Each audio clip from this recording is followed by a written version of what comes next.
desde el seno de la Comisión de Jóvenes, de la Abogacía Joven, del Departamento Judicial de Moreno General Rodríguez, y va a estar participando el doctor Gastón Marano, que es el director del área de Derecho Penal de nuestro colegio, que muy amablemente aceptó participar, así que bueno, mientras él está solucionando unos desperfectos técnicos que tiene en su compu, vamos a ir, no sé si querés comentar algo del trabajo que venimos realizando en la comisión, Flor. Bueno, buenas tardes a todos. ¿Me escuchan bien? Sí, se escucha bien. Quería esperar al doctor, así no arrancábamos sin él, pero bueno, me voy presentando mientras tanto. Bueno, yo soy la doctora Florencia Donadío, presidenta de la Comisión de la Abogacía Joven del Colegio de Abogados de Moreno General Rodríguez, en nuestro colegio. Algunos me conocen, para los que no me conocen, me presento en este momento. Bueno, con los chicos de la comisión, Hernán Ledesma, que es el vicepresidente, Pamela Ferrán, que es la secretaria, y además contamos con la ayuda de Romina Altamiranda, que muchos de ustedes la conocen, que es la vicepresidenta del colegio.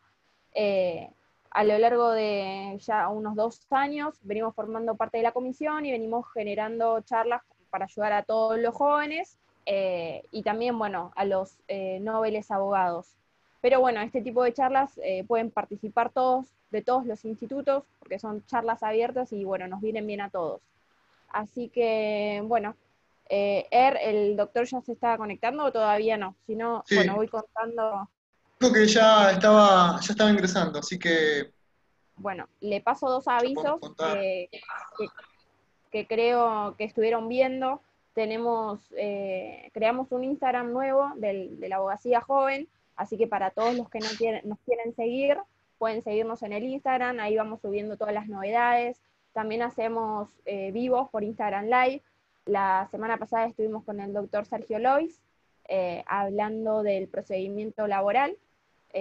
Pueden ver en el perfil la charla si quieren verla, en el Instagram del doctor también.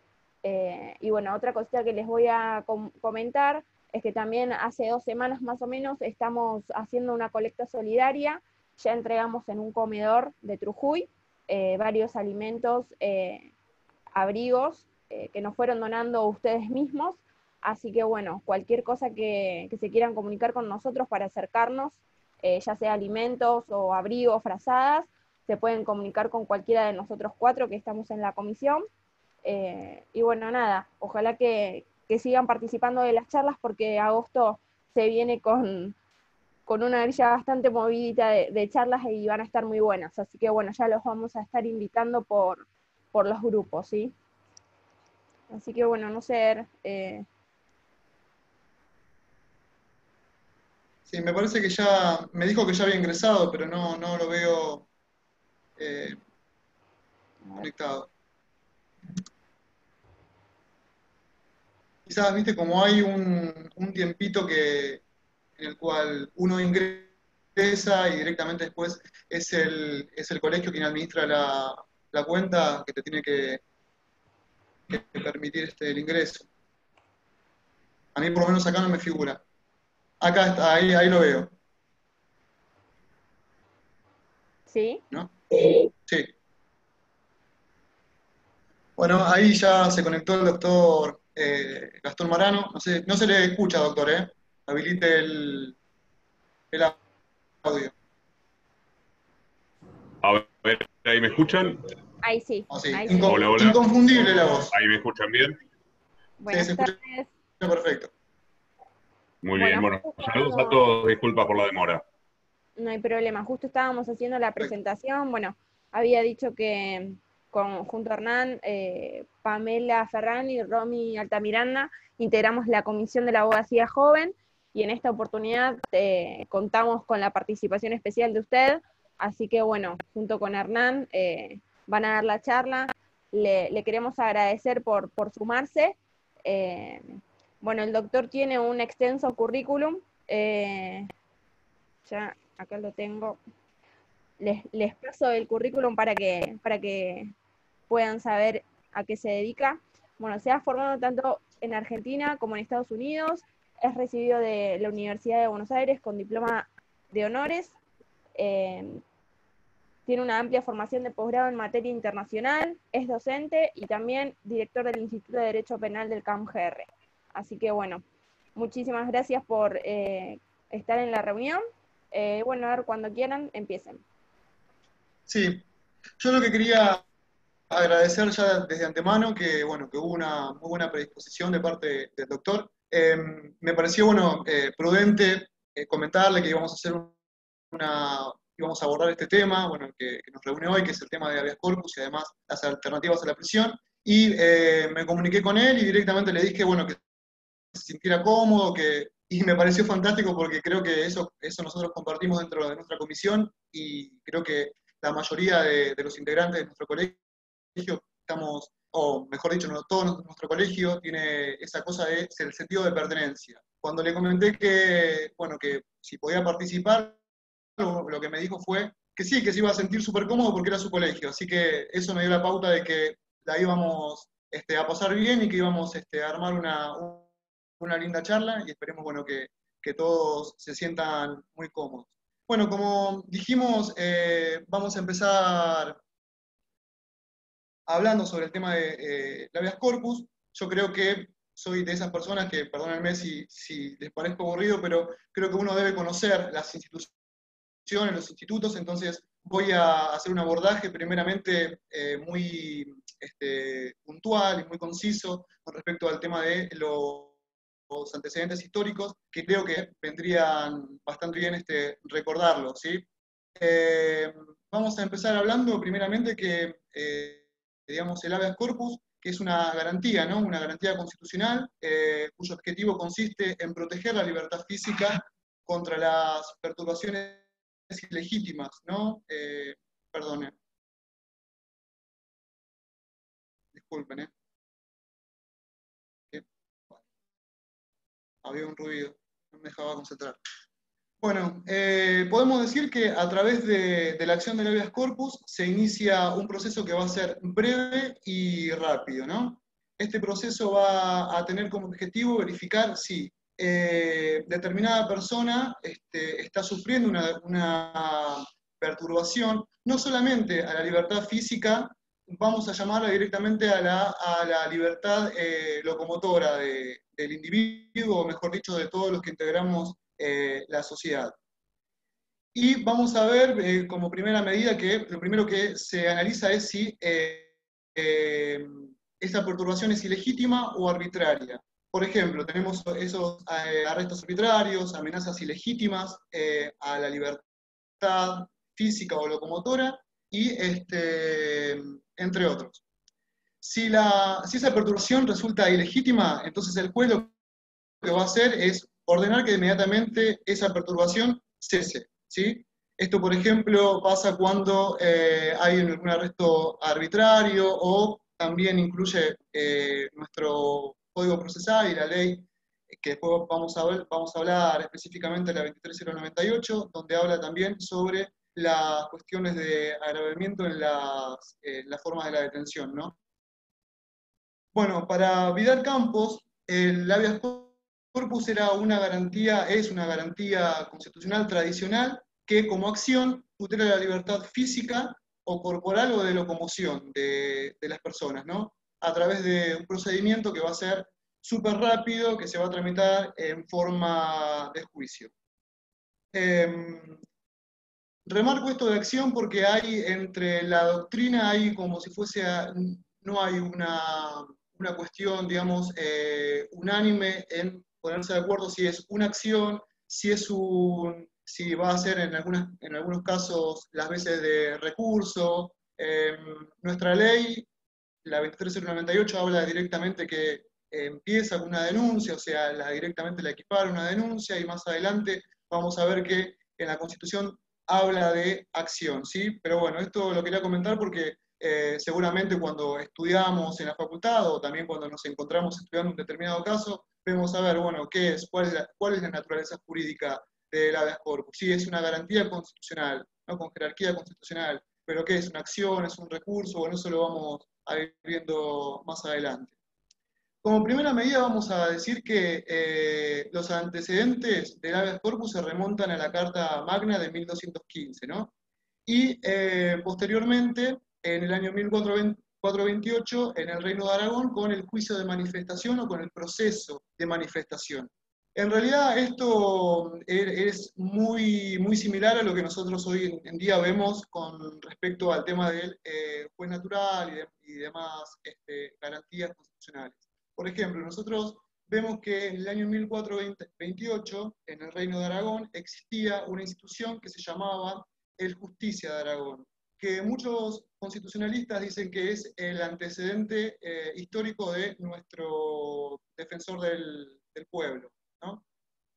Ahora, ¿cómo funcionaba ese sistema? Era, el Justicia de Aragón se enteraba o se informaba, mejor dicho, a través de una denuncia de cualquier ciudadano o de un familiar o amigo de esa persona que estaba sufriendo una perturbación en su libertad, y no solamente en su libertad, sino también en, en las cuestiones de detención, por ejemplo, torturas o malos tratos y demás.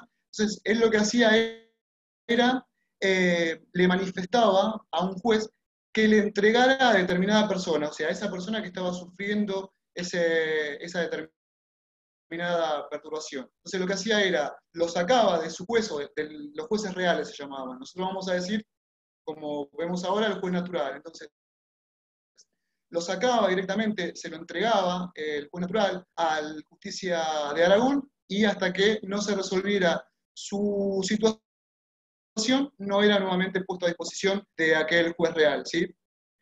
Y solamente esta garantía, este beneficio, solamente era solamente para aquellos que habitaban el territorio del Reino de Aragón. Hay una cláusula que es bueno, de aquellos años, obviamente, del 1428, donde decía que solamente no se podía aplicar este instituto a personas extrañas al reino, vagabundos del reino, a todos aquellos, no se podía aplicar tampoco a todos aquellos que no tuvieran bienes en el reino, ni tampoco a hombres vil de mala fama o de mala vida, y a ningún otro que no fuera ciudadano natural del Reino de Aragón o que no tuviera bienes en ese determinado territorio.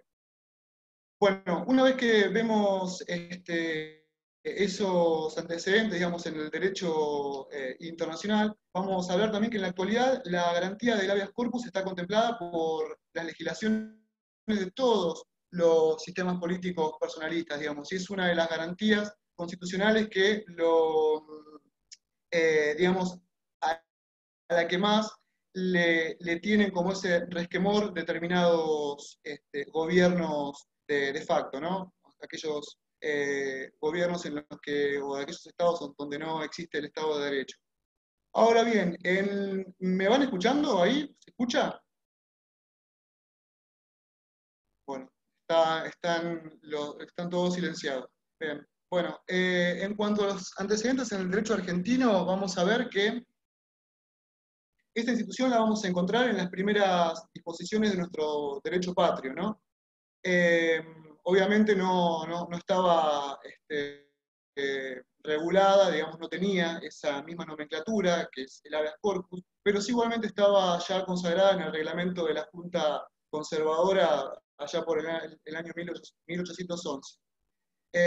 Allí lo que pasaba era que el Poder Ejecutivo lo que podía hacer era encarcelar a una determinada persona por el término de 48 horas, pero debía, digamos, ponerla a disposición de un determinado juez que debía ser competente en la materia, digamos, esa era la garantía. Posteriormente, vamos a ver que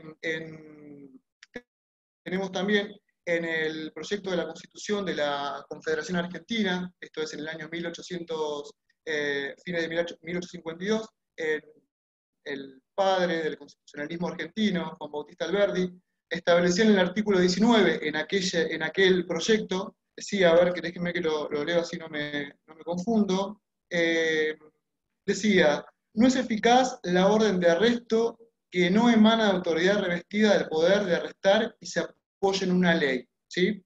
Ya acá tenemos un antecedente histórico directamente constitucional, ¿no? Más allá de que después no fue, digamos, receptado en ese mismo artículo, sino es un texto muy parecido al que tenemos plasmado en el artículo 18 de la Constitución, que después sí se aprobó en el 1 de mayo de 1853. Bueno, luego fue legislado en la famosa Ley 48, en su artículo 20. Llegamos también al año 1949 con la reforma de la Constitución, con el constitucionalismo social, con la Constitución peronista, donde ya directamente estaba plasmado en el artículo 29, donde decía que todo habitante podrá interponer por sí o por intermedio de parientes o amigos. Ese término está bastante claro, ¿no? Que iba a poder interponer recursos de habeas corpus ante la autoridad judicial competente para que se investiguen la causa y el procedimiento de cualquier restricción o amenaza a la libertad de su persona, ¿sí? Y bueno, y llegamos que a partir del año 1984, con el doctor Fernando de la Rúa presentó un proyecto, ya había presentado anteriormente en el año 1973, un proyecto para que fuera el habeas corpus fuera regulado en una ley especial, pero bueno, en 1973 no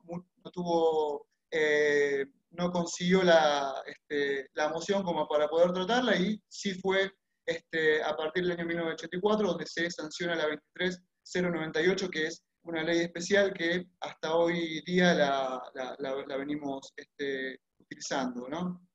Es importante decir que durante todo ese transcurso, en el único momento en el que apareció regulado de forma explícita con nombre y apellido, digo yo, el habeas corpus, fue en el año 1949 con la Constitución social, ¿no? Luego, después de eso, en el año 1957, con el golpe de Estado, directamente se deja sin efecto, se corre, y volvemos de nuevo vuelve a tener vigencia la Constitución de 1853 con todas sus reformas, pero es hasta el año 1994 donde en el artículo 43 de nuestra Constitución Nacional es donde digamos, establece, donde se plasma la figura del habeas corpus ya directamente plasmado y apareciendo en el texto constitucional, ¿no? De todas formas, yo les decía que de forma explícita en el año 1994 se empieza empieza a aparecer, digamos, en el artículo 43, pero en la Constitución de 1853, y bueno, con todas sus reformas, sí aparecía de forma implícita en el artículo 18, en la parte donde dice que nadie puede ser arrestado sino en virtud de orden escrita por autoridad competente, y también en el artículo 33, que sabemos, bueno, que es el artículo directamente que está vinculado con los derechos implícitos, ¿sí? Bueno, ya sabemos que en el último párrafo del artículo 43, digamos, el texto aparece ya directamente regulado, este instituto. Dice que, bueno, cuando el derecho lesionado, restringido, alterado o amenazado fuera la libertad física, o en caso de agravamiento ilegítimo en la forma o condiciones de detención, o en el de desaparición forzada de personas, la acción de habeas corpus podrá ser interpuesta por el afectado o por cualquiera a su favor, y el juez resolverá de inmediato, aún durante la vigencia del estado de sitio, ¿sí? Ahí en el plano, digamos, nacional, tenemos que en el artículo 43 y en la ley 23098 va a estar regulada esta figura, este instituto que es sumamente importante, y en lo que compete a nuestra provincia, la provincia de Buenos Aires, va a estar expresamente estipulado en el artículo 20, ¿sí? Algunos otros también dicen que de forma implícita aparece en nuestra Constitución en el artículo 55, que habla directamente del defensor del pueblo, ¿no? Pero bueno, vamos a mencionarlo directamente. Y otra cosa es muy importante, sobre todo esto para los jóvenes, cuando nosotros hablamos del artículo 43, vemos que en el primer párrafo directamente habla sobre el habeas data, perdón, habla de la acción de amparo, luego del habeas data y por último del habeas corpus. La mayoría de los doctrinarios lo que dicen es que hay una relación de género-especie, como nos gustaba decir en la facultad o cuando escuchábamos que los profesores hablaban de la relación de género-especie. Hay algunos autores que dicen que hay una relación de género-especie donde el género es la acción de amparo y y la especie el habeas corpus. Esto se lo quería comentar como dato, digamos, de color, por ahí capaz que también los ayuda de alguna forma a poder analizar en el caso de que llegue algún caso parecido a esto, bueno, que puedan estudiar el caso en específico. Doctor, ¿usted quiere sumar algo? ¿Quiere comentar algo? No se lo escucha, doctor Marano. Gracias. Sí, estaba buscando el micrófono. Sí. No, solamente continuando con lo que decía Hernán, solo para complementar, Hernán, un poco sobre los orígenes históricos del habeas corpus.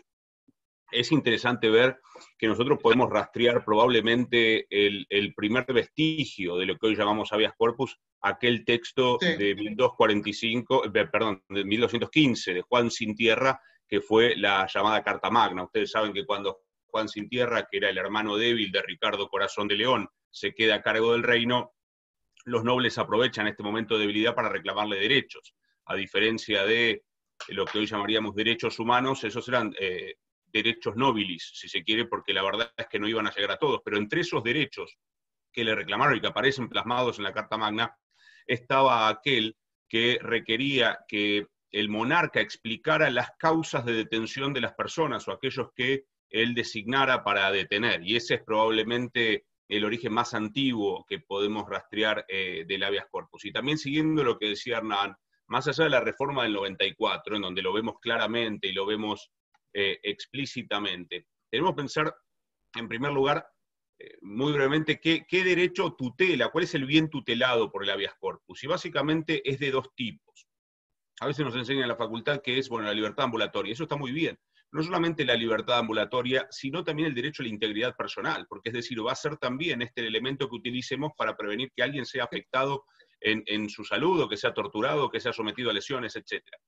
Y aún en estos dos aspectos del habeas corpus, el aspecto que tiene que ver con la libertad personal y aquel que tiene que ver con la integridad personal o la salud, ya lo encontramos en la Constitución de 1853-60 en el 18, no solo en la parte que mencionó tan claramente Hernán, que es aquella que refiere a que nadie puede ser arrestado sino en virtud de orden escrita emanada de autoridad competente, sino que en el mismo artículo 18 aparece una cláusula de esas que nuestra Constitución tiene tan adelantadas a su tiempo. No es la única, y esto en gran parte se lo debemos a Alberdi, porque ahí mismo encontramos algo referido a la función del habeas corpus, de la existencia de un derecho a la no afectación de manera estatal de la integridad personal, y ahí nos dice que en particular las cárceles van a ser limpias, van a ser para seguridad y no para castigo de los reos detenidos en ellas,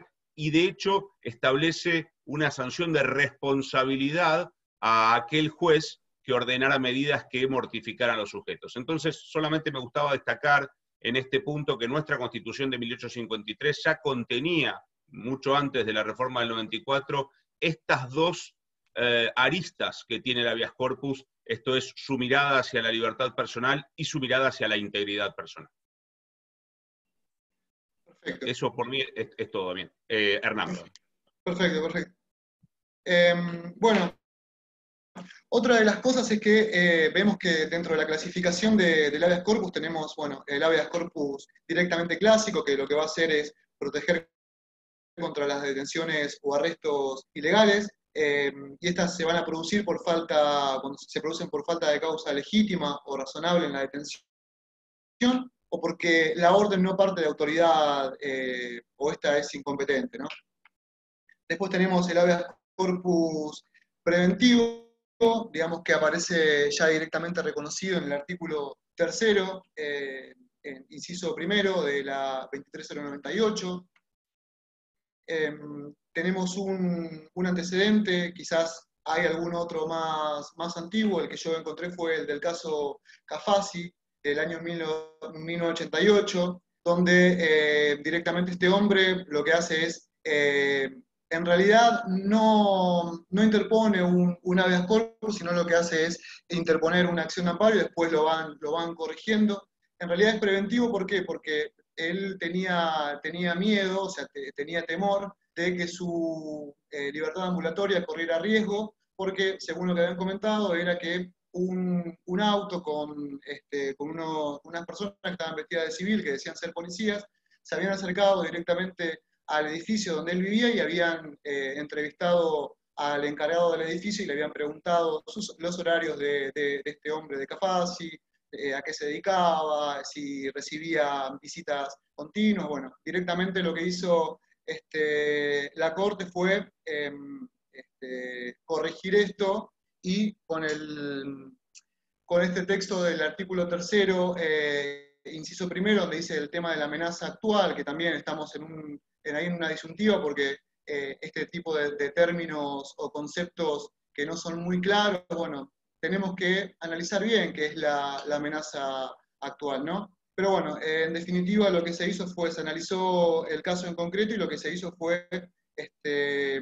directamente declarar un habeas corpus teniendo en cuenta, digamos, acogiéndose a esta formalidad que era el habeas corpus preventivo. Perdón, ¿eh? Después tenemos también el habeas corpus preventivo, dije anteriormente, ¿no? En este momento también vamos a hablar sobre el habeas corpus correctivo, que aparece, como dijo el doctor Marano, en el artículo 18 de la Constitución Nacional, y que en definitiva vamos a hablar bien, este tema lo vamos a ver, el habeas corpus correctivo, lo vamos a ver en el análisis de este tema, que es las... perdón, me está sonando ¿Se me escucha bien ahí? ¿A mí? Bueno, perfecto.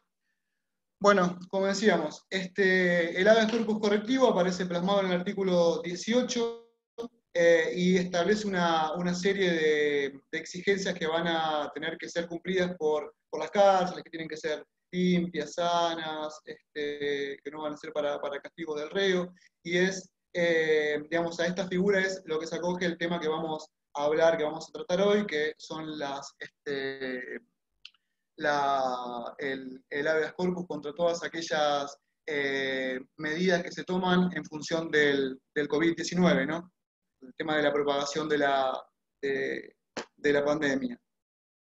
Bueno, por último, vamos a decir que a nivel de derecho internacional, nosotros, digamos, fuimos sumándonos, digamos, a determinadas convenciones y tratados de derecho internacional, como por ejemplo la Convención Americana sobre Derechos Humanos, también la Declaración Americana de Derechos y Deberes del Hombre, entre otras que son muy, muy, muy importantes, ¿no? Con respecto al tema de las características del habeas corpus, vamos a decir que es un procedimiento que procede también contra actos particulares, por ejemplo, la amenaza a la libertad física, los seguimientos, etc. Y que, bueno, como dijimos, a partir de la reforma del 94, el habeas corpus también se va a utilizar en los casos de desaparición forzada de personas, ¿no? Esto en virtud de lo que ocurrió en la época más trágica que ha transitado en nuestro país, ¿no? Que es el último golpe de Estado. Bueno, en cuanto al proceso, doctor, ¿usted quiere hacer alguna otra? No, adelante, adelante, Hernán. Perfecto. Si le parece, en cuanto al procedimiento, podemos empezar a hablarlo, ¿no? Creo que ya más o menos este punteo de los temas para tenerlo bien claro, sobre todo para los más jóvenes, creo que, bueno, que ya fue necesario y suficiente. Vamos a hablar que en el artículo 5 de la 23098, que es esta ley especial, habla, bueno, que el habeas corpus puede ser interpuesto por el propio detenido o por otra persona en su nombre, ¿no? Pero también vamos a ver que en el artículo 11 de la ley 23098 y que también aparece, digamos, en nuestro código procesal, dice que también puede el mismo juez de oficio solicitarlo, sobre todo cuando toma conocimiento de un arresto ilegal o amenaza a la libertad, o cuando toma conocimiento de la comisión de algún delito. O sea, debe él sí o sí tramitarlo de oficio. La interposición del habeas corpus puede ser, esto es muy importante para tenerlo en cuenta, en el artículo 9 y el 407 del Código Procesal Penal de nuestra provincia, dicen que el habeas corpus puede ser presentado por escrito, pero también puede ser presentado de manera verbal, digamos. Y quien debe labrar el acta es el secretario del juzgado. A mí me ha pasado en más de una oportunidad que directamente me he enterado de alguna situación, sobre todo en el tema de agravamiento en las condiciones de detención, y que me he tenido que ir a último momento corriendo al juzgado y presentar directamente el habeas corpus de manera verbal, y bueno, y lo hemos solucionado de esa forma, porque obviamente la ley lo regula, y sobre todo también porque, bueno, he escuchado en algunos casos, cuando me han consultado algunos jóvenes, que, bueno, que no sabían que se podía presentar de manera verbal. El habeas corpus no tiene, digamos, no cuenta con ningún rigorismo procesal, directamente, más que nada goza de informalismo, digamos, siempre sí o sí deben estipularse determinados datos de aquella persona que está sufriendo aquella restricción o aquel agravamiento en las condiciones de detención, que son, por ejemplo, el nombre, el domicilio en el caso de que no esté, digamos, privado de su libertad, entre otros, ¿no? El domicilio del denunciante también, y de la persona afectada en el caso de que no lo haya presentado la misma persona que lo está padeciendo, sino que lo haya presentado otra en su nombre. Y lo más importante es que también se puede presentar en cualquier día y sobre todo fuera del horario laboral de los juzgados, ¿sí? Bueno, una vez recibida la denuncia, porque la ley habla directamente de denuncia, una vez recibida la denuncia, el juez lo que va a hacer es ordenar a las autoridades que presenten inmediatamente ante él al detenido, esto en el caso de que esta persona esté, digamos, detenida en una unidad penitenciaria o en una comisaría o alcaldía. Y más aún, un informe acerca de los hechos que motivaron esa detención, ¿sí? O sea, el interno debe ir hacia el juzgado, digamos, donde está tramitando la denuncia, y debe ir acompañado con un informe elaborado por aquella autoridad que, digamos, lo está privando, por así decirlo, de su libertad o del lugar donde está cumpliendo su sentencia, su condena. Esto en el caso, bueno, de que estuviera privado de su libertad. En el caso de que no estuviera privado de la libertad, directamente no hace falta que se presente. Sí o sí tiene que estar presente. En el caso de que no se haya presentado de forma personal, el afectado puede ir su abogado, o en su caso, si no tiene para pagar un abogado, digamos, para contratar un abogado, se le designa un defensor oficial que sí o sí debe estar, digamos, presente. Y esto, como dijimos anteriormente, es un procedimiento, es un proceso que es rápido, urgente, y los tiempos son súper expeditos, ¿no? Por eso es que también hacíamos una comparación entre lo que era la acción de amparo y el habeas corpus, que decíamos que, bueno, siempre cuando hablamos de la acción de amparo decimos que es una acción expedita. Bueno, en este caso es exactamente igual, digamos, los plazos son súper cortos, porque estamos hablando de la afectación del bien más importante, como decía Vidal Campos, que es la libertad física o locomotora. ¿Mm? Doctor, ¿usted quiere hacer quiere acotar algo? Más que nada para que...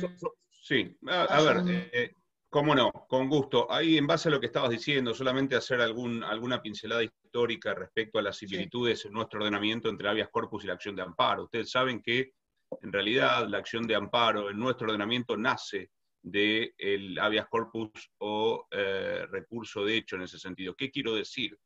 conocerán o habrán estudiado o recordarán los antecedentes de la corte Siri y Cot. Esos son dos antecedentes en donde dos personas, a falta de una mejor manera de hacer un planteo, porque no había acción de amparo al tiempo en el que ellos querían solicitar algo urgente a la justicia, recurrieron a la figura del habeas corpus, aunque lo que reclamaban poco tenía que ver con la libertad ambulatoria o con la integridad personal. Eran cuestiones, bueno, la mayoría conoce Siricot, me imagino, ¿no? Pero eran cuestiones que tenían que ver con eso.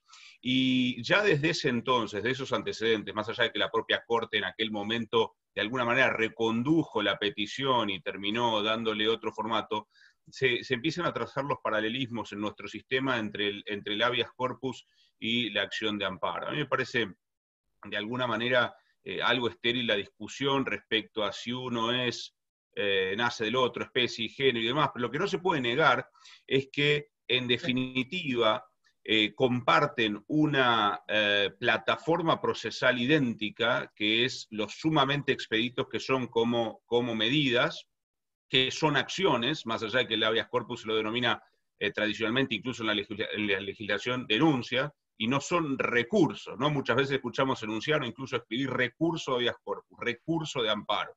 En realidad uno no recurre nada, sino que acciona en función de algo. Pero tiene la misma plataforma procesal, que es la velocidad. Ahora, ¿en qué difieren? Bueno, claramente en la especificidad del habeas corpus, libertad personal o integridad personal contra la de la acción de amparo. Porque la acción de amparo, en definitiva, es una acción vacía de contenido. Yo puedo plegarle a la acción de amparo cualquier contenido de derecho que a mí me parezca, porque por la vía del amparo, que de lo único de lo que se trata es un nombre que lo que pide es velocidad en la resolución, puedo reclamar cualquier derecho. Ahora bien, cuando vaya a reclamar aquello vinculado con la integridad personal o con la libertad ambulatoria, lo que debiera estar formulando es un habeas corpus. Solamente eso, Hernán, sobre los orígenes históricos. Perfecto, doctor. De la acción de amparo. Usted igualmente, sí, igual usted cuando quiera, interrúmpame, no hay ningún problema. Te agradezco que me des permiso así, porque los que me conocen saben que soy muy tímido y que jamás te procedería a interrumpirte sin tu permiso. He visto un montón de charlas suyas, la verdad, y sinceramente es un genio. Nos quedamos cortos al presentarlo, verdaderamente. No, por favor, un placer de verdad estar aquí y acompañarlos. Estamos muy contentos en serio con su participación. Le agradecemos en serio. Gracias, hermano. Adelante. Bueno, continuando. Perfecto. Bueno, habíamos hablado con respecto al artículo 11, que es cuando se solicita, cuando el juez, quien recibe esa denuncia, lo que hace es solicitar que la persona que está privada de su libertad, bueno, pueda acercarse, comparecer a su juzgado directamente, no solamente él, digamos, físicamente, sino acompañado con un informe elaborado por las autoridades, ¿no? del lugar donde él está cumpliendo su condena. Resulta un poco fuerte la condena, pero bueno, la sanción, ¿no? Y en el caso de que, bueno, de que no estuviera privado de su libertad directamente, solo el informe de la autoridad y además representadas ambas partes con patrocinio letrado, ¿no? Bueno, una vez recibida la denuncia, el juez lo que va a hacer es ordenar a las autoridades que presenten a ese detenido, y si no se encuentra detenido, solo deberán presentar el informe. Así, digamos, para darle un cierre a eso. Con respecto al tema que nos trae acá, que es el tema del COVID, y bueno, cómo van a ser el tema de las alternativas a la prisión de las personas que están cumpliendo su sentencia, digamos, vamos a ver que las redes, tanto YouTube o por ejemplo también determinados programas, lo que hacen es generar confusión en la gente. Bueno, nosotros somos abogados, estamos dentro de la sociedad, pero bueno, tenemos algún que otro conocimiento, digo con algún otro conocimiento, porque bueno, el que no se dedica a penal, algo más o menos entiende sobre esto, y vemos que en las redes o en los medios de comunicación hay mucha infodemia. Ese concepto, o sea, ese término lo escuché esta semana y me pareció bastante piola utilizarlo. Me parece que hay mucha gente que está opinando y que verdaderamente no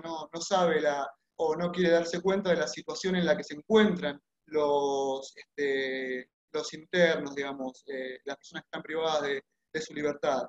A ver, quien haya pisado una unidad carcelaria o una comisaría, se van a dar cuenta que, como decía el doctor Marano en un informe que estuve viendo esta semana, que en un lugar donde directamente está estipulado que estén 4 internos, en realidad en vez de haber 4 hay 8. Y esto más que nada por una cuestión de que se ha usado durante mucho tiempo y que también esto es una crítica constructiva, que no lo llegue a tomar mal ningún funcionario, ningún juez, ni tampoco ningún fiscal, pero sí se ha usado muchísimo de la figura de la prisión preventiva y en algunos casos también se ha hecho como una cuestión de, bueno, cambio o hago un corte y pego y bueno, y directamente todo va a prisión preventiva. Y la verdad es que deben directamente probarse digamos, el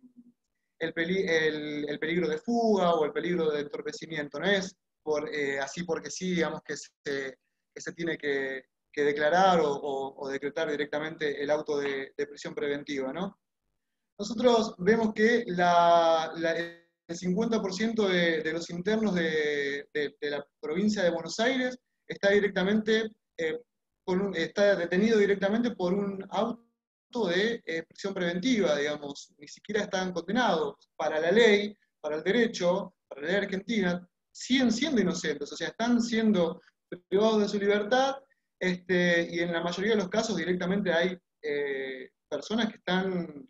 A ver, nuestro código es claro, son 24 meses como mucho, que es el plazo, digamos, que es para la prisión preventiva. Y en muchos casos ese plazo se ha extendido muchísimo tiempo. Entonces, es necesario, en el fallo de casación decía que es necesario, este último que salió en abril, que es necesario que, bueno, que de forma periódica los jueces puedan estudiar cada caso en concreto y ver si no cambiaron esas condiciones que llevaron a dictaminar el auto de prisión preventiva, hacia ver si hubo alguna modificación en ese último tiempo, porque la verdad es que, como anteriormente yo les mencionaba, a ver, el mayor bien que tenemos está bien, fuera de la vida.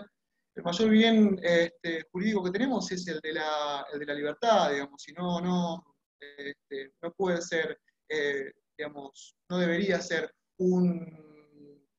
¿cómo decirlo?, la regla, la prisión preventiva, no, debe ser la excepción. Entonces, deberían ver esto de forma periódica los jueces, cada caso en concreto. Está bien que son muchísimos, pero es una responsabilidad que les ha directamente designado el Estado, la República, a los jueces, que es el de no solamente aplicar la ley, sino también, bueno, resguardar por el bien, digamos, por la salud, sobre todo, de aquellas personas que están privadas de su libertad, ¿no? Vamos, doctor, ¿quiere comentar algo? Pues sé que por ahí capaz que quiere, ¿no? Perfecto. Nosotros... No. Coincido, solamente aportarte, vos dijiste que no se ofenda a ningún funcionario, Sí. lo digo por mí, que se ofenda a quien quiera. Los jueces de la República han abusado de la prisión preventiva de una manera escandalosa y lamentablemente son muchas veces los mismos jueces que vemos ahora rasgarse las vestiduras cuando aparecemos los abogados con planteos de libertad por razón de COVID o la que se te ocurra. Es muy particular que estemos frente a una situación de superpoblación que ha sido generada por un funcionamiento completamente deficitario en materia de derechos del Poder Judicial, y que ese mismo Poder Judicial sea el que ahora sale con parche tras parche, me refiero a las acordadas de casación, para tratar de subsanar la cuestión. Sí. Pero bueno, no quiero entrar en esas acordadas porque capaz, o tal vez hables vos de eso y demás. Pero aquí tenemos... Sí, no, el gato mordiéndose la cola. Digo, es el mismo Poder Judicial que causó el problema, la superpoblación carcelaria, que ahora intenta dar una respuesta al clamor social que pide que esos detenidos no salgan y se genera la olla de presión que estuvimos viviendo marzo, abril y mayo de este año. Exacto. Incluso el 8 de abril, ya me acordaba justamente de este dato, el 8 de abril cuando directamente el juez Violini lo que hizo fue fallar a favor, digamos, o ahí medio un poquito y un poquito para dejar contentos a todos, también hace, en ese fallo hace digamos, una mención al procurador de la provincia, donde dice, bueno, también lo reto un poquito, que bueno, que tampoco nos vamos a meter en eso, pero el que tenga ganas que lo lea, pues está bueno, además no es extenso, pero bueno, le da una tiradita de oreja al procurador de la provincia. Bueno, para seguir retomando para retomar con el tema, vamos a hablar sobre la situación sanitaria, digamos que del COVID-19, ¿no? Nosotros sabemos que el 11 de marzo de este año, el director general de la OMS lo que hizo fue declarar que el COVID-19 es una pandemia, o sea, se caracterizaba por ser una pandemia. Después, por otra parte, vemos que al día siguiente el Poder Ejecutivo de la Provincia de Buenos Aires también declara el estado de emergencia sanitaria en el ámbito de la provincia de Buenos Aires. Y bueno, también se van a establecer varios protocolos, también decretos, donde pide el gobernador de la provincia suspender por un plazo de 15 días todo tipo de espectáculos, bueno, y hasta lo que vemos bueno, a la fecha, ¿no? que se ha convertido verdaderamente en un calvario esta pandemia. Estamos todos muy descontrolados y me imagino nosotros que estamos con todas las comodidades de nuestra casa, con aire acondicionado, con calefacción, con internet, que nos cuesta muchísimo permanecer en nuestras casas sin salir. Imaginemos también la situación que están viviendo y con el riesgo también de que, como hay superpoblación, no se puede cumplir con el mínimo de distanciamiento social, que era 1 o 2 metros. Pero bueno, vamos a hablar que, bueno, que el Poder también Ejecutivo Nacional, el 12 de marzo también va a decretar, el decreto lleva el número 260/20 y ordena la ampliación de la emergencia pública en materia sanitaria, bueno, establecida por la ley 27.541. Y esto es por el plazo de 1 año, ¿no? También, como yo le había comentado anteriormente, vamos a hablar sobre la resolución 158/20, que es directamente dictaminada por la Procuración General de la Suprema Corte de la Provincia de Buenos Aires, donde dispone la adopción de varias medidas preventivas de forma urgente y con el único fin de preservar la salud no solamente del personal del Ministerio Público de la provincia, sino también de todas aquellas personas que ingresan a sus dependencias, y además también hace un llamado tanto a los fiscales como a los defensores oficiales para que vean esta situación de que si hay alguna alternativa a la prisión, puedan ser directamente, bueno, los fiscales puedan actuar en consecuencia, y bueno, también directamente que los defensores oficiales puedan solicitar aquellas medidas morigeradoras, ¿no? Bueno, la citada resolución en su artículo 3º, lo que hace es decir quiénes van a ser aquellas personas que están en situación de riesgo, ¿no? Y dice que quienes hayan cumplido 65 años de edad o que tengan una edad mayor a ese número, o sea, que sean mayores de 65 años, mujeres embarazadas o en periodo de lactancia, personas con depresión inmunológica de cualquier origen, personas que padezcan diabetes, personas con insuficiencia renal, personas hipertensas con patologías cardiovasculares, personas trasplantadas, personas con patologías oncológicas, aquellas personas con antecedentes de patología respiratoria crónica o cursando infecciones respiratorias, y cualquier otra persona que se considere en mayor riesgo por alguna patología o especial condición de salud fehacientemente citada, ¿no? Sumado a ello, la presidencia de la Suprema Corte, en la resolución 5120, lo que hace es solicitar a las autoridades de los ministerios de Justicia y Derechos Humanos y de Seguridad que intensifiquen los controles sanitarios, ¿no?, a las personas privadas de su libertad alojadas en los establecimientos, ¿no?, en los distintos establecimientos. Y de todos aquellos que tomen contacto con los internos, ¿no?, o también con las personas que trabajan dentro del servicio penitenciario. Y ello con el único fin de evitar el ingreso y propagación del virus, del coronavirus, del COVID-19, ¿no? Después también lo que hace es requerir el cumplimiento de la medida de aislamiento social y preventivo, magistrados del Fuero Penal del Poder Judicial de la Provincia de Buenos Aires, para que analicen, dice la resolución, para que analicen, evalúen y adopten todas las medidas que estimen corresponder respecto del colectivo de detenidas o detenidos que gozan de salidas transitorias, ¿sí? Y con relación a la situación de las personas privadas de la libertad en el ámbito de la provincia de Buenos Aires, también se aprueba la resolución 5220, donde dice, bueno, que se debe remitir con la urgencia del caso a la mesa institucional de diálogo creada por decreto 24/19, y bueno, debe, digamos, directamente notificar al CELS y al CPM, ¿no?, con el objeto de hacer saber las propuestas allí efectuadas, dice, en particular lo vinculado al examen de la conformación de un comité de crisis. También reiterar que se haya vigente la prohibición de alojamiento en seccionales policiales de personas enfermas y menores de edad, y extender a partir de la fecha dicha interdicción respecto de las mujeres embarazadas y de personas mayores de 65 años, ¿no?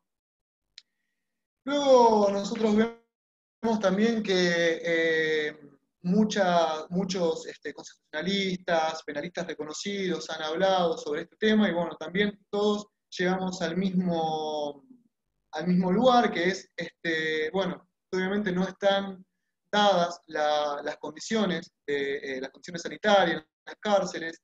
Hay si no me equivoco, hay un habeas corpus presentado por el defensor oficial de Bahía Blanca, donde le solicitaba a la jueza del correccional número 3 que, bueno, que tome medidas, digamos, que puedan aplicar directamente otras alternativas a la prisión en las cárceles, y que, bueno, que se puedan dictar arrestos domiciliarios o demás, bueno, demás medidas morigeradoras. Lo único que se pudo hacer en ese caso fue la jueza del correccional número 3, lo único que dijo, que lamentablemente no lo podía hacer porque no era una situación que fuera factible. Sí, lo que hizo fue oficiar al Ministerio de Salud de la provincia para que pudiera enviar todos aquellos elementos que fueran, que ayudaran, digamos, a que no se propagara el virus. Por ejemplo, barbijos, alcohol en gel, bueno, y demás utensilios, como quien dice. Pero bueno, lamentablemente tampoco al día de hoy eso se pudo hacer porque todavía están esperando que el Estado provincial envíe a través del ministerio aquellos elementos sanitarios, ¿no? Doctor, ¿usted quiere comentar algo? Sí, si te parece bien, mencionemos un poco el contexto en el que se dio. Vos referiste antes a la resolución del juez Violini en representación, sí, si se quiere, representación unipersonal de la Cámara de Casación de la provincia, y como saben también hubo decisiones de la Cámara de Casación. Estos son los máximos organismos en materia penal desde la perspectiva jurisdiccional. También de la Cámara de Casación Nacional hubo decisiones en el sentido de habilitar la posibilidad de libertades al considerar la particular situación de vulnerabilidad de los detenidos ante la expansión del coronavirus, con una primera acordada que fue la 9/20 de casación. Una cuestión a la que me gustaría remontar un poco, que de alguna forma menciona Hernán, tiene que ver con que no somos abogados y no somos, digamos, opinólogos de café, y la manera en la que el tema fue tocado mediáticamente fue con un nivel de subestimación importante respecto a los criterios técnicos del asunto, que probablemente, salvo a nosotros los abogados o los que nos dediquemos al derecho penal, a nadie le importa. Pero ustedes recordarán que este tema, cuando se habló de la acordada o cuando se habló de la resolución de Violini, era presentado en los medios de prensa con una música apocalíptica de fondo, casi dando a entender que en cualquier momento se abrían de par en par las puertas de todos los penales del país y allí saldrían violadores, asesinos, genocidas, Claro. todos con el único propósito de arruinarle la vida al resto de la sociedad civil. Ahora bien, cuando uno analiza lo resuelto por Violini o lo resuelto por la Cámara de Casación Nacional, desde el punto de vista numérico, se da cuenta de que esas resoluciones que recaen sobre las poblaciones vulnerables, que son las que mencionó Hernán, hacen en el más generoso de los cálculos al 1.7% de la población carcelaria de todo el país. No estamos hablando de situaciones como fueron la de Italia, que por la misma situación de coronavirus llegó a permitir libertades de hasta el 10% de sus presos, 14% en Francia, 17% en Portugal. La extensión de esas libertades que empezaba a habilitar con carácter hipotético casación y casación provincia y casación nación, se extendía al 1,7% de los privados de la libertad. Con esto lo que quiero decir es que el debate debe darse cualitativamente, pero cuantitativamente era mentirosa, era falsa, era falaz la forma en la que los medios introdujeron el tema, como si esto se tratara de que cada 10 presos iban a salir 8, ¿sí?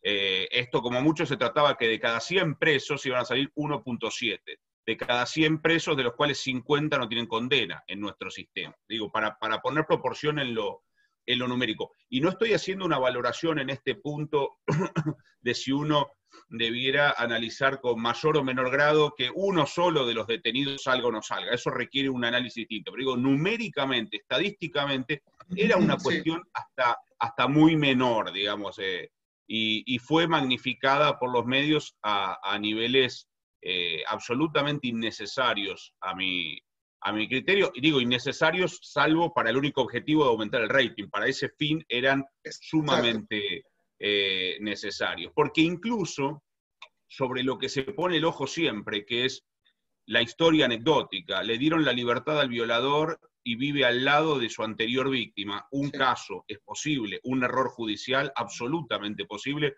Voy a ser el primero en quejarme de la labor de los jueces muchas veces. Pero digo, parece ser el único foco que la prensa tenía en esto, cuando la gran mayoría de los casos de las libertades que fueron apareciendo con esto tenían que ver con sometidos a procesos sin condena, por delitos leves, que por mucho no reunían los riesgos procesales y demás. Eso me interesaba destacarlo en base a lo que venía mencionando Hernán, porque si no quedamos colgados de esta extraña paranoia de qué va a pasar si ahora consideramos los habeas corpus producto del coronavirus. Es un tema para analizar, pero es un tema numéricamente muy humilde. No es el tema que la prensa presentó en abril y mayo de este año con pronósticos ominosos sobre cómo venía la ola delictiva. Sí, incluso, doctor, con lo que usted venía diciendo, el tema del violador, ¿no? Bueno, vamos a llamarlo como lo titulaban los medios.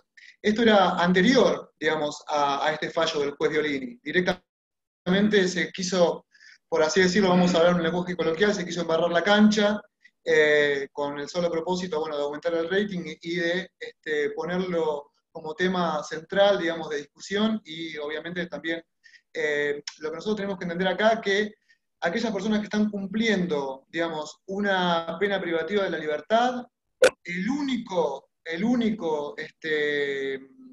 derecho, digamos, del que están siendo privados es de su libertad.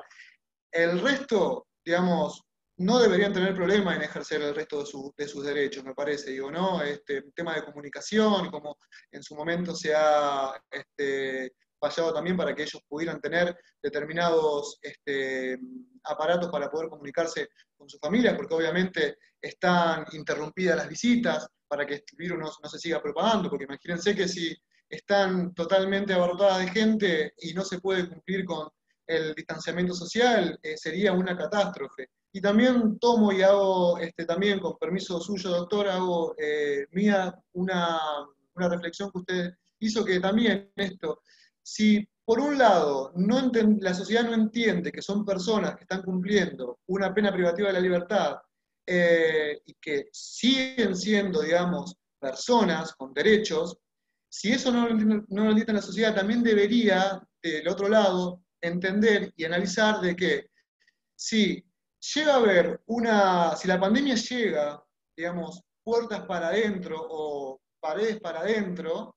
va a ser un caos porque, como decía también el juez Violini, no hay ni camas, ni tampoco elementos de salubridad como para poder contener a semejante pandemia, si es que llega dentro de las cárceles. Digo, nosotros que estamos fuera de la sociedad civil, que está afuera, nos vamos a quedar también sin respiradores, sin poder tener ningún tipo de atención. Digo, si por un lado por así decirlo, si no entras en razón por un lado, a ver, entra por el otro, que también, a ver, sé que sale el egoísmo, ¿no? Pero digo, para aquellas personas que no entienden de que directamente están corriendo un riesgo las personas que están dentro de las cárceles, también nosotros estamos siendo perdón, estamos siendo afectados por eso, porque no vamos a quedarnos sin ningún tipo de atención médica si ellos empiezan a enfermarse uno tras otro, digo, ¿no? Y también respecto a eso digo que el juez Berlín también había hecho la mención, digamos, la diferenciación de que no todos los presos iban a quedar en libertad, sino solamente aquellos que hubieran cometido determinados delitos leves y aquellos a los cuales le faltaba poco tiempo, o creo que decía, si no me equivoco, aquellos que le faltaran un mínimo de 6 meses para cumplir el plazo que se estipula para la prisión preventiva. Entonces, digo, quisieron embarrar la cancha y la gente como que compró ese pescado podrido, por así decirlo, ¿no? Bueno, cerrando con el tema del fallo de Violini, que es importantísimo, bueno, y que después la Suprema Corte medio como que lo dejó sin efecto ahí, porque bueno, decía que tampoco podía llegar a analizarse cada situación específica en cuanto a la liberación, porque no correspondía a un análisis más profundo, ¿no? No se podía circunscribir solamente a si había cometido un delito leve o un delito gravoso. Pero bueno, vamos a ir viendo que lo que se quiso hacer en este caso fue que, también es claro, que cada situación concreta debe ser, digamos, en letra de este fallo que estamos mencionando, debe ser analizada por el juez competente, ¿no? Por el juez competente el que lleva la causa. Bueno, a ver. Con respecto al si me permitís una código... cosa, sí. Sí. No, Hernán, no quería dejar de decir una cosa. Aquí hay un argumento Sí. que menciona Hernán, que es un argumento de carácter práctico, si se quiere, de carácter económico. Si se enferman mirado desde la sociedad civil, si se enferman los detenidos no van a ser atendidos intramuros, porque intramuros no hay recursos para atenderlos, van a tener que ser atendidos extramuros y necesitan el mismo respirador que, como diría ese periodista tan ochentoso y noventoso que supo ser Bernardo Neustadt, el mismo respirador que Doña Rosa, ¿sí? Es el mismo respirador que la persona común. Y ese es un argumento válido, efectivo, de carácter económico, pero no tenemos que olvidarnos nunca del argumento jurídico de fondo, y el argumento jurídico y de fondo que habilita examinar las condiciones de detención de una persona en el marco de una pandemia, tiene que ver con una serie de responsabilidades y de obligaciones legales, nacionales, internacionales y convencionales que el Estado argentino ha ido asumiendo en un marco en donde la Comisión Interamericana de Derechos Humanos propuso a los miembros de la OEA propuso de una manera en la que propone la Comisión, digamos, propone con mucho énfasis adoptar las medidas necesarias para evitar el hacinamiento en las cárceles. Cuando la alta comisionado de las Naciones Unidas, Michelle Bachelet, se expresó al respecto e instó a los estados a tomar las medidas necesarias. La OMS fue en ese mismo sentido con la declaración de pandemia, y eso importa para los funcionarios nacionales sujetarse a obligaciones internacionales que tenemos y que tienen que ver con el control de las condiciones de detención. Esto es una obligación que el Estado tiene, que es de raigambre constitucional y de raigambre convencional. Entonces, sí, perdón, adelante. No, perdón, se había cortado el audio, doctor. Perdón, no sé si llegaron a escucharme bien, pero lo que básicamente destacaba es que hay una obligación estatal de hacer lo que se hizo, y se avanzó tanto en el caso de casación como en el de Violini sobre los delitos de escasa lesividad o no violentos, refiriendo siempre a personas condenadas por esos delitos o que estén próximas a cumplir la pena impuesta, a mujeres embarazadas, obviamente a las personas de riesgo, y a merituar siempre con extrema prudencia el carácter restrictivo, la aplicación de las disposiciones que casación tomó. Con lo cual, cada una de esas libertades iba a implicar, y esto es importante, una decisión jurisdiccional sobre el caso concreto. No se trató de una suerte de amnistía en donde se abren las puertas para que todos salgan, sino de la invitación a los jueces naturales de cada causa a analizar si no podemos estar incurriendo en responsabilidad internacional por un agravamiento de condiciones a raíz de la situación de pandemia que existía. Y ese es el argumento jurídico de fondo, más allá de lo persuasivo, que también el otro argumento que compartía Hernán y que he sostenido por escrito en alguna cosa que publiqué y en alguna que otra charla. Eso solo Hernán quería aportar. Perfecto. Incluso para sumar un dato más, vemos que según determinados estudios y demás, publicaciones que se han hecho, lo que se dice es que en la provincia de Buenos Aires, digamos, el 50% de los internos de la población carcelaria o también de las comisarías padece enfermedades respiratorias, digamos. Otro tanto también padece de tuberculosis, también hay muchos que padecen de celiaquía, muchos otros que tienen VIH y en general otro tipo de enfermedades. O sea que si es como venimos escuchando en este último tiempo, que el virus afecta, digamos, directamente y atenta contra la vida, es sobre todo de aquellas personas que tienen enfermedades preexistentes. Entonces la verdad sería un caos, una catástrofe sanitaria sin precedente. Y con respecto a lo que decía usted anteriormente, también es muy importante tener en cuenta de que en cuestiones de cuantía, a comparación con otros países, era muy, muy, muy bajo, muy, muy acotado el número de... Es más, si mal no recuerdo, creo que el Poder Ejecutivo había hecho confeccionar un listado con todas aquellas personas que pudieran llegar a tener algún tipo de enfermedad respiratoria o enfermedad preexistente, que también de eso hace referencia el juez Violini en el fallo de casación, ¿no? Sí, Hernán, Por lo que, sí.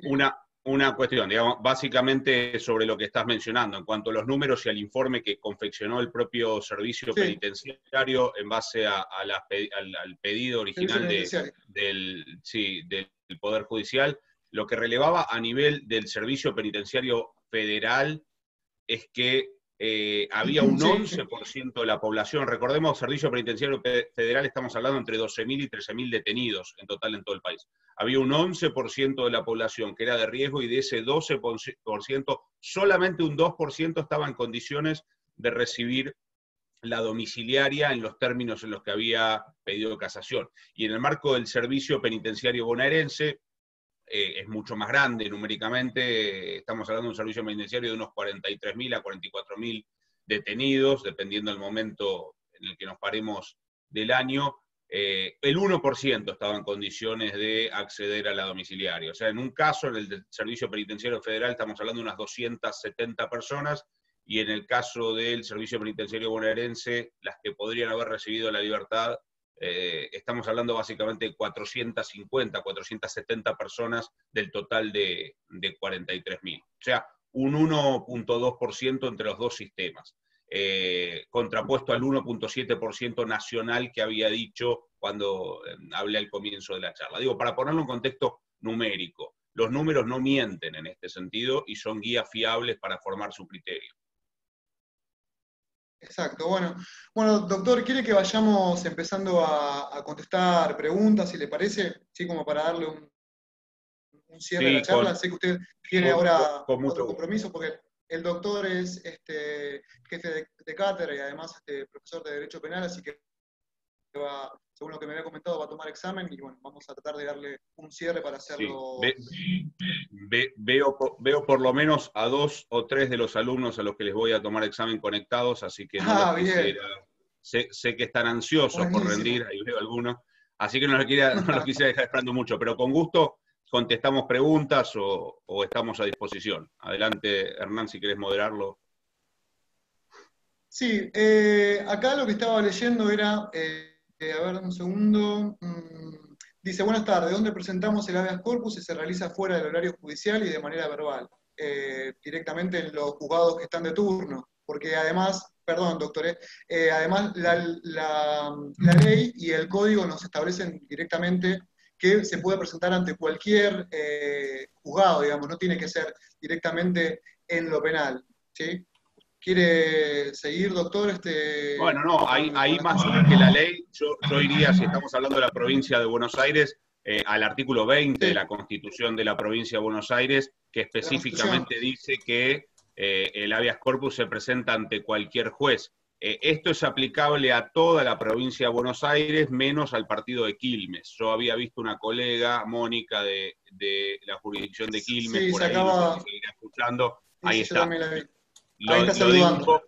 Lo digo un poco con sorna, porque una vez intenté interponer un habeas corpus en Quilmes y me enteré que Quilmes tiene un protocolo de habeas corpus, que te dice a dónde, ante qué juzgado, con Sí, que según el número de días, una cosa muy particular. Pero sería un protocolo, cuando dibujen la raro. pirámide de Kelsen, ¿sí? Arriba de todo, además de poner la Constitución Nacional y los tratados de derechos humanos, con jerarquía constitucional, pongan el protocolo de habeas corpus de Quilmes. Claro, Esto puntualizo sobre Quilmes, pero créanme que en todas las jurisdicciones, en todos los distritos de la provincia de Buenos Aires pasa esto. Ustedes van a ir con un planteo de habeas corpus, por ejemplo, a la Cámara de Apelaciones, y les van a decir, no, lo tiene que presentar el juzgado de primera instancia.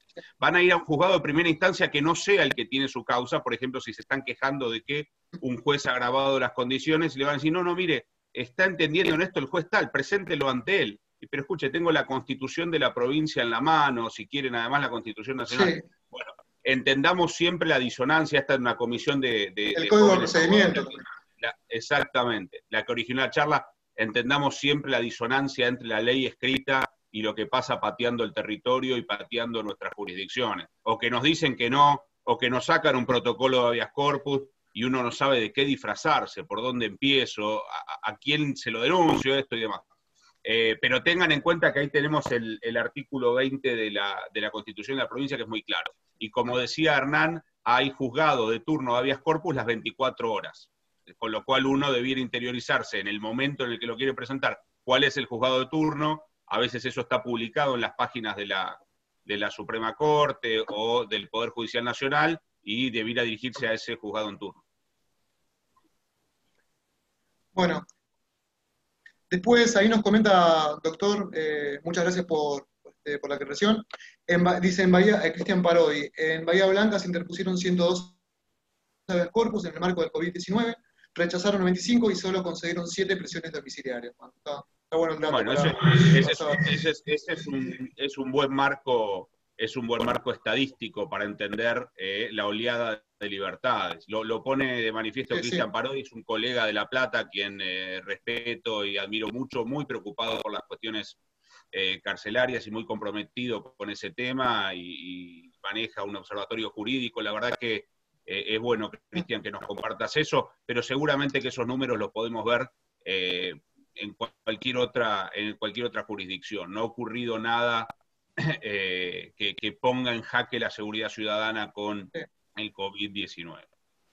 Sí, no, incluso en este departamento judicial, y hablo digamos, directamente por amigos que tengo que también se dedican al derecho penal, que en su mayoría directamente también han rechazado en este departamento judicial estos planteos y en muy pocos casos han directamente dictaminado o concedieron las prisiones domiciliarias. Así que la verdad es que es bastante complicado porque tenemos mucho trabajo por hacer en este departamento judicial, no solamente en el ámbito penal, sino en otras áreas. Pero bueno, al ser un departamento judicial dentro de todo nuevo, bueno, tenemos determinadas aspiraciones y expectativas de que esto pueda cambiar en algún momento, ¿no?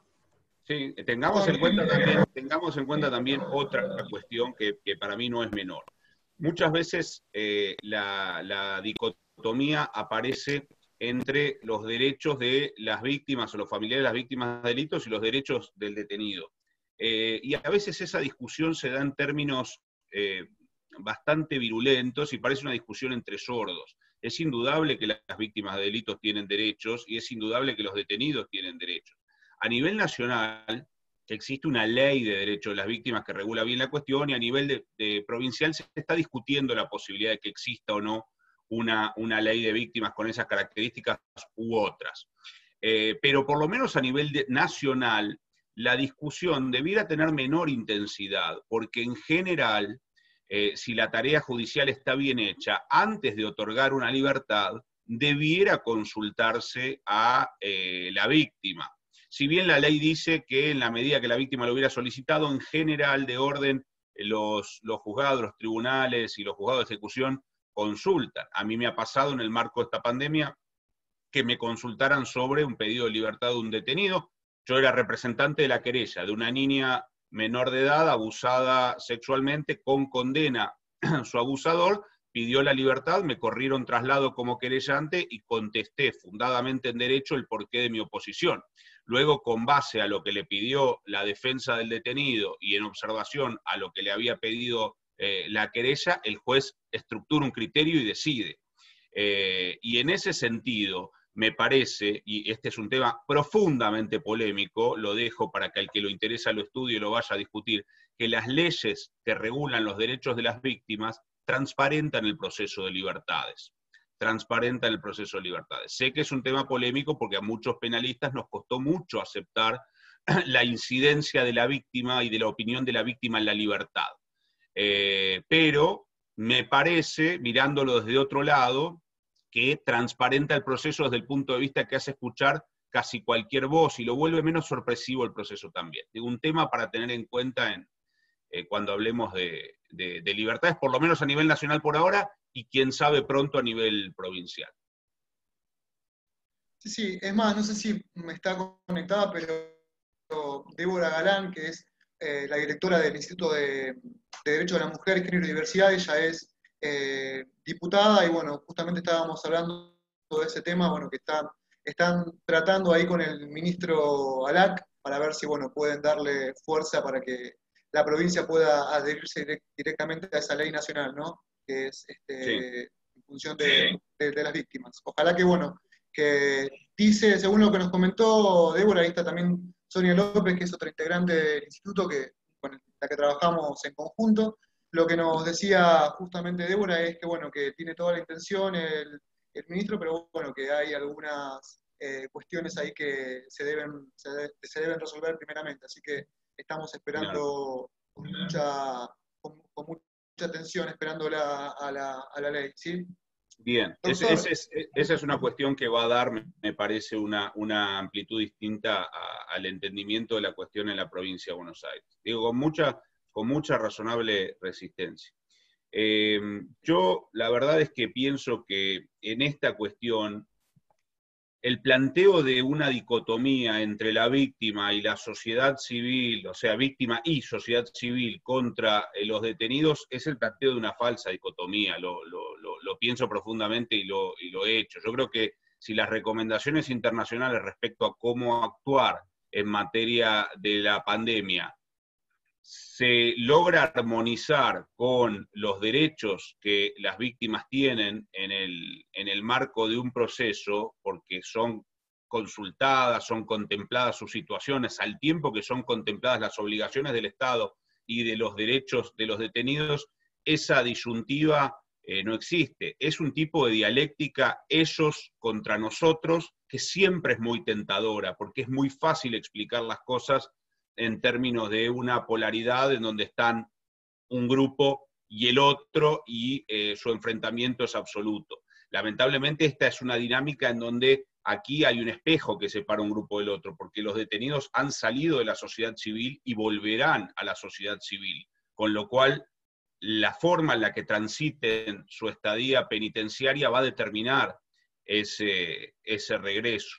Y en ese sentido me parece de vuelta que la prédica de la dicotomía es funcional a una manera de comunicar estos hechos. Me parece que el planteo de la dicotomía también entre el derecho a la salud y el derecho a la seguridad va a abonar esto, pero es una falsa dicotomía. Los jueces tienen todas las herramientas necesarias para contemporizar ambos tipos de derechos. Digamos, lo que pasa es que tenemos muy internalizada la idea de que los habitantes de nuestras cárceles y comisarías han descendido de un ovni a la comisaría y vienen de otro planeta y se van a subir a ese ovni y se van a ir cuando les den la libertad, que sin duda los va a encontrar en peores condiciones anímicas, económicas y espirituales que las que entraron. Y van a ser un mayor riesgo para la sociedad, indudablemente una sociedad que no los va a poder contener.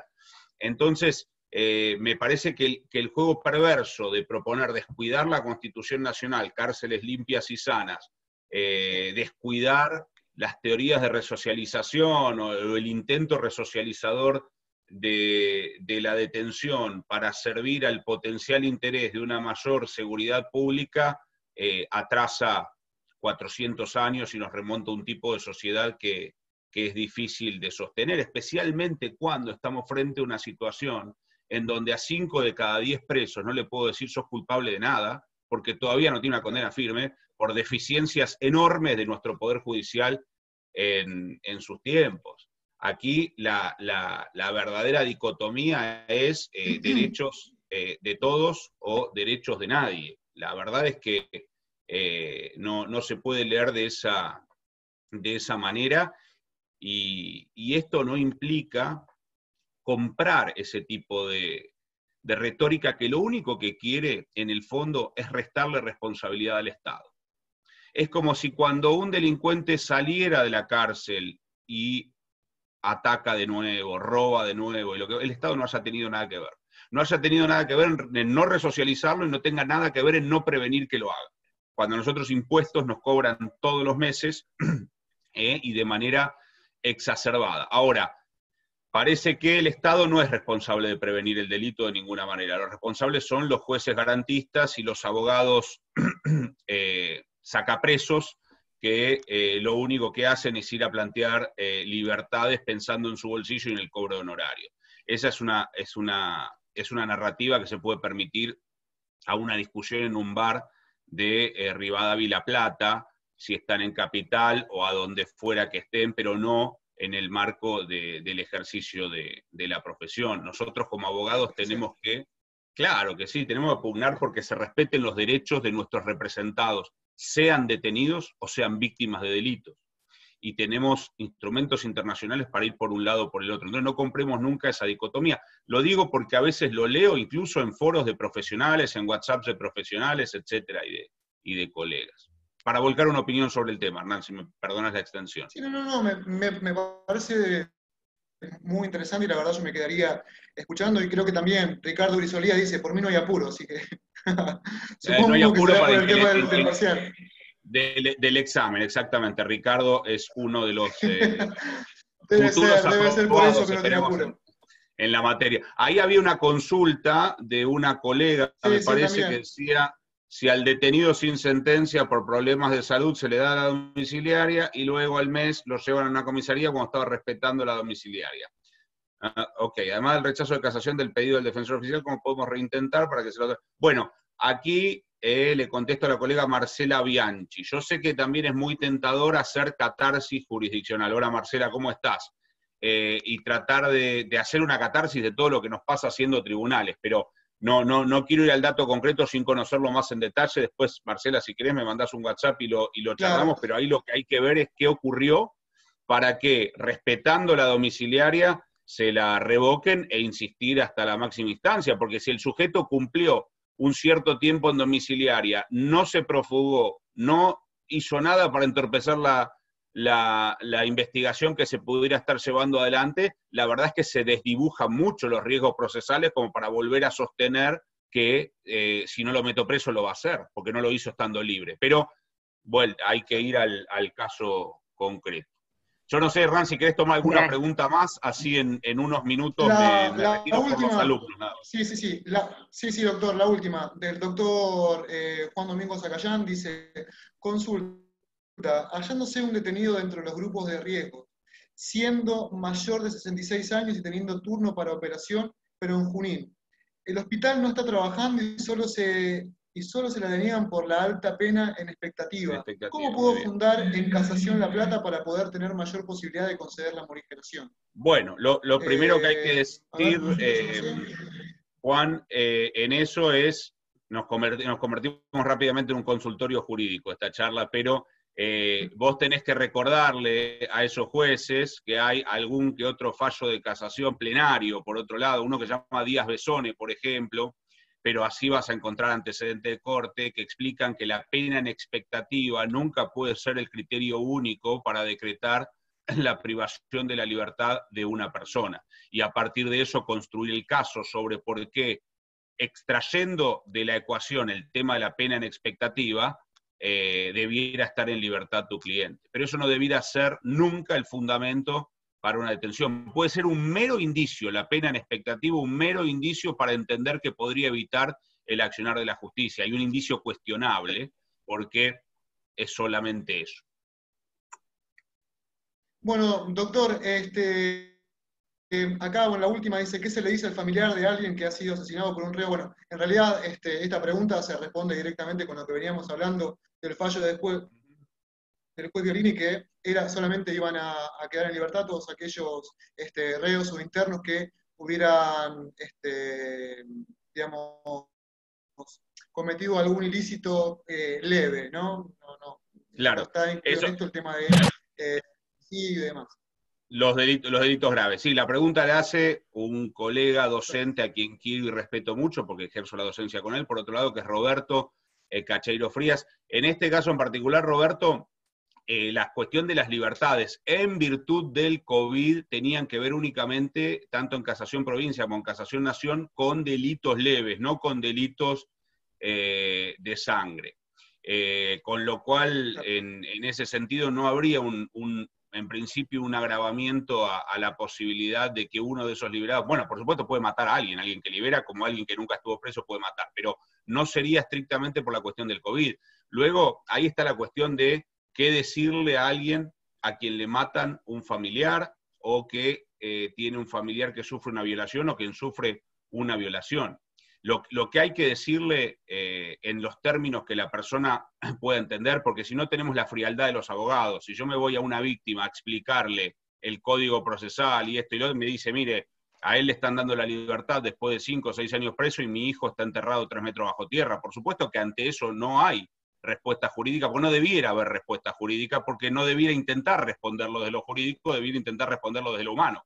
Pero como colega te diría, la respuesta a ese tipo de dramas no se la podemos pedir a el sistema penal cuando no pretendemos darle al sistema penal herramientas necesarias para que esa persona que cometió un acto aberrante tenga algún elemento para tratar de enfrentar a la sociedad de una manera distinta cuando salga. Porque podríamos tener una política criminal distinta, discutámosla si se quiere, discutamos la aplicación de la pena de muerte, la tortura en la plaza pública, cortarle la mano al que roba, es una política criminal distinta, no es la política criminal que adoptó Argentina. Ahora, Argentina tiene la aberración mutante de decir, que vamos a propender a la resocialización, no hacemos nada por la resocialización y luego ese reo sale y delinque. Entonces, ni le hacemos un favor al reo, ni le hacemos un favor a la sociedad.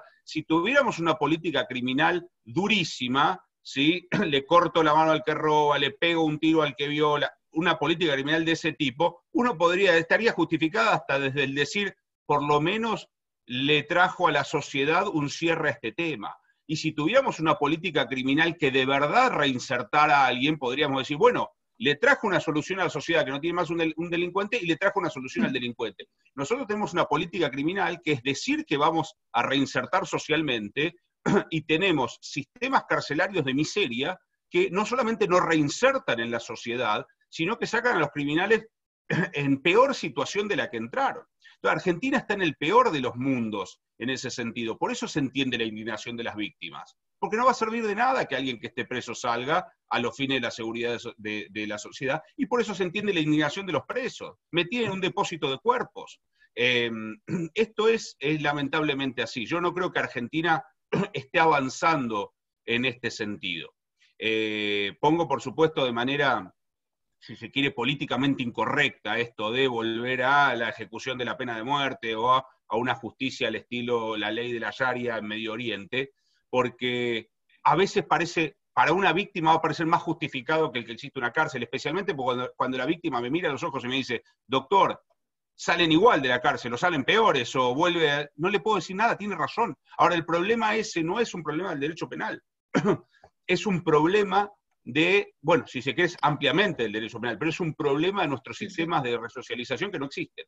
Entonces tenemos un sistema hipócrita que dice que va a resocializar, termina torturando en depósitos de personas y devolviéndole a la sociedad algo peor. Hiciste un depósito de un ladrón de pasacassettes, ese depósito lo tuviste 5 años en una cárcel y te lo devolvemos con intereses. Salió ladrón de pasacassettes violento, porque soportó 5 años que lo maltraten, lo escupan, lo violan, no comer si la familia no le lleva comida y demás. Tenemos, a mi criterio, el peor sistema posible. Sería más sincero decir no va preso nadie, sería más sincero decir al que comete el más pequeño delito lo mato, que tener un sistema en donde decimos el que comete un delito se va a resocializar y lo manda a un depósito de cuerpos. Bueno, perdón, ahora hice yo catarsis contra el sistema carcelario argentino. Está perfecto porque creo que compartimos la misma opinión. Sí, bueno, doctor, no le queremos robar más tiempo, nos excedimos 7 minutos, espero que esté de buen humor, que le tome el examen a los chicos, sin duda. Que no sea... ahí la cara de Ricardo me da gracia. El día que mi humor determine la nota de mis alumnos, me retiraré de la docencia. Espero ser un poco más objetivo que eso. Bueno, yo les quiero agradecer a todos, a vos, Hernán, muy especialmente por organizar esta charla, a Flor, a la Comisión de Jóvenes, a la vicepresidenta del colegio que está ahí presente, Romina Altamiranda, que sé que tiene una gran participación en la Comisión de Jóvenes, y es una joven, por otro lado, una joven exitosa del ejercicio de la profesión, y de nuestra representación como letrados en el colegio. Así que orgulloso como colega, y me encantaría decir orgulloso como persona joven, pero me parece que me excedo en eso, estoy unos años pasados. También. Gracias, les agradezco mucho de lo que han estructurado. A todos los que les interese esta temática y estén en el Colegio Moreno, por supuesto, si no estuvieran en la comisión, en el Instituto de Derecho Penal y les interese participar, me lo hacen saber y con gusto lo sumo. Pero nada más que agradecer, para mí, como te dije, Hernán, cuando me llamaste, es un placer participar y es doble el placer cuando es para mi colegio, que es el Colegio Moreno General Rodríguez, en el cual tengo mi corazón puesto, ¿sí? Así que muchas gracias por el armado y la recepción. Perfecto, le agradecemos muchísimo, doctor, por la participación. Y bueno, Flor, ¿querés decir unas palabras para cerrar la charla? Bueno, ya dijeron casi todos ustedes. Agradecerle al doctor Marano, fue una excelente charla, gracias por sumarse a participar.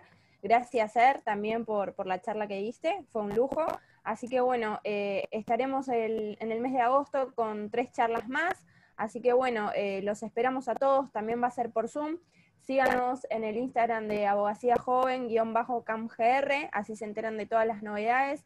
Y bueno, cualquier cosa estamos a su disposición. Muchísimas gracias a todos. Por mí nada más. Muchas gracias. Perfecto. Saludos a todos. Adiós, hasta luego.